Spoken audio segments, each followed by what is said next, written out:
Kita bahas syarat terupdate untuk apply working holiday visa Australia. Selamat datang di channel Mustafir Ausi bersama saya Maulana. Oke, sebelumnya buat kamu yang belum tahu apa itu WHV, jadi WHV itu adalah visa yang sebuah program pemerintah yang ngizinin kamu buat bekerja dan berlibur di Australia ya. Jadi ini program resmi dari pemerintah dan untuk mendapatkan visanya ini untuk bisa mengaplikasikannya ada syarat yaitu kamu harus punya yang namanya surat dukungan dari imigrasi Indonesia dan biasanya pemerintah hanya membuka surat itu 2 kali dalam setahun ya dengan kuota yang terbatas jadi ya kayak war gitulah teman-teman. Ada beberapa persyaratan sih kayak semisal untuk batasan usia di program WAV ini itu maksimal di usia 30 tahun. So buat kamu yang udah lewat dari 30 tahun gimana? Nah, kamu bisa apply visa yang lain dan mungkin akan aku bahas di video yang lainnya. Kemudian kita langsung aja nih cek apa aja sih kira-kira berkas yang harus disiapin buat dapetin surat dukungan ini ya atau buat ngeplay surat dukungan dari imigrasi tadi yang mana ini yang dibutuhkan buat kamu bisa dapetin visa WFH itu. Yang pertama, ya ada pas foto terbaru ya dengan latar belakang putih ya pada umumnya lah pada normalnya dengan sebagai syarat untuk mengajukan visa ya. Kemudian yang kedua ada paspor yang masa berlakunya itu harus tidak kurang dari 18 bulan.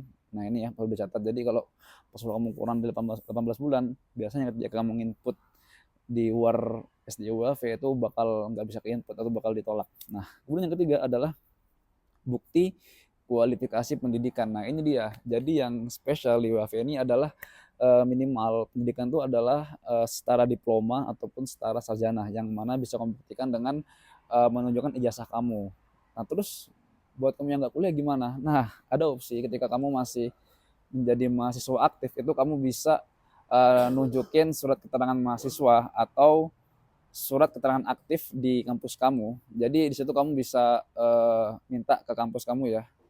Jadi ya kamu bisa kuliah dulu lah selama 2 tahun mungkin untuk dapetin 4 semester dan di situ kamu bisa minta surat keterangan aktif ke kampus kemudian ditambah kuat dengan adanya KHS dan juga surat KTM ya KTM-nya. Nah, itu buat kamu yang belum kuliah. Nah, kalau yang nggak kuliah gimana? Ya, sekali lagi nanti kamu bisa apply untuk visa yang lain dan bakal aku jelasin di video selanjutnya.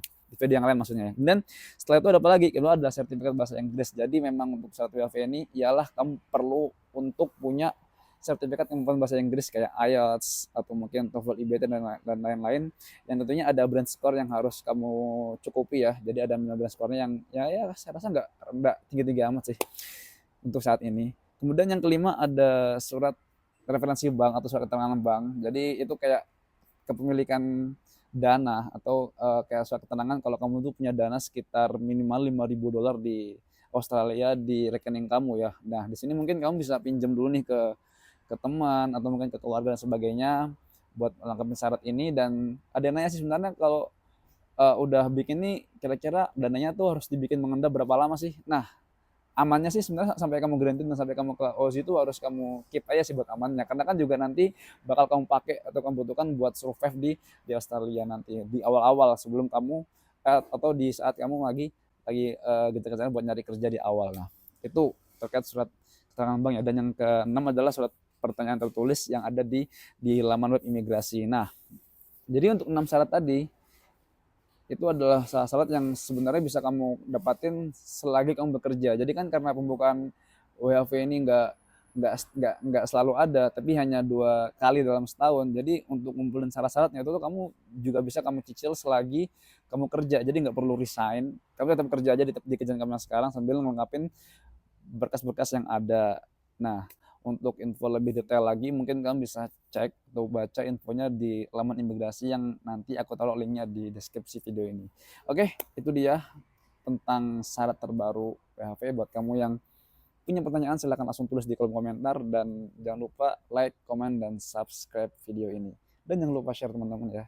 Oke, see ya di Ozi.